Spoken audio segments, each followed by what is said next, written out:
কওঁ আমি যে সকলো আজি একগোট হৈছোঁ, এই নাৰী দিৱসৰ তাৎপৰ্য ইয়াতেই সোমাই আছে।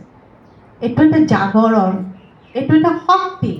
আমি সমবেত হৈ সকলোৱে এই দিৱসটো পালন কৰিছোঁ। ই সাংঘাতিক ধৰণৰ এটা জাগৰণ, তাতে এই আধ্যাত্মিক পৰিৱেশত।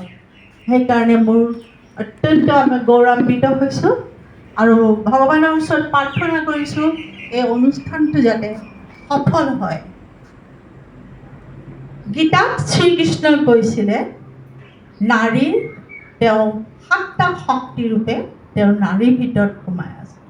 দয়া, ধৈৰ্য, মমতা, সহনশীলতা, সহিষ্ণুতা আদি কৰি 7টা শক্তি হৈ তেওঁ নাৰীসকলৰ ভিতৰত সোমাই আছে। গতিকে আমি সকলো নাৰী সাংঘাতিক ধৰণৰ শক্তিশালী, যাক কোনেও পৰাভূত কৰিব নোৱাৰে।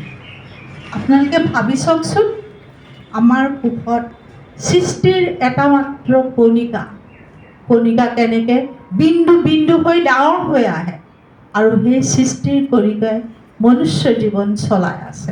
গোটেই পৃথিৱীখন মাতৃ, আমিও মাতৃ, আমাৰ দেশখনো মাতৃ। এই আজি আমি যিখন ভূমিত থিয় হৈ আছোঁ সিও মাতৃ। গতিকে মাতৃৰ শক্তি কিমান বেলেগে আৰু ক'ব নালাগে। এতিয়া আপোনালোকক মই অলপমান থুলমূলকৈ এই সভাখনৰ উদ্দেশ্যটো কৈছোঁ। আপোনালোকে নাৰী দিৱসটো আমি পালন কৰিবলৈ ওলাইছোঁ। কিনো 8 মাৰ্চটো, কিয়? আমাৰতো প্ৰত্যেক দিনাই আমাৰ অধিকাৰ আছে। আজি অকল পাৰ্টিকুলাৰ এটা দিনত যে আমি অধিকাৰ সাব্যস্ত কৰিবলৈ একগোট হৈছোঁ, এইটো নহয়। এইটো আমাক চৰকাৰে বান্ধি দিয়া এটা পাৰ্টিকুলাৰ দিন, এটা বিশেষ দিন। আমি তাত অধিকাৰখিনি সাব্যস্ত কৰিবলৈ ওলাইছোঁ। 1857 চনৰ আমাৰ আমেৰিকাৰ নিউজিলেণ্ডত বস্ত্ৰশিল্পত শ্ৰমিকসকলে তেওঁলোকে আগতেতো আমাৰ মানুহবিলাকক, বিশেষকৈ মহিলাসকলক বহুত ছাপ্ৰেছ কৰি ৰখা হৈছিলে। এতিয়া নহয়, সেই তাহানি সত্য যুগৰ পৰাই আমি হয়তো বহুতেই নাজানো যে দশৰথ ৰজাৰ এজনী কন্যা সন্তান আছিলে। আমিতো দশৰথ ৰজাৰ 4টা পুতেক আছে বুলিয়ে জানো। আমিতো বহুতেই মই কিন্তু নাজানিছিলোঁ দেই, মই সঁচাকৈ নাজানিছিলোঁ। দশৰথ ৰজাৰ যে আৰু এজনী কন্যা আছে, সেইজনী নাম বোলে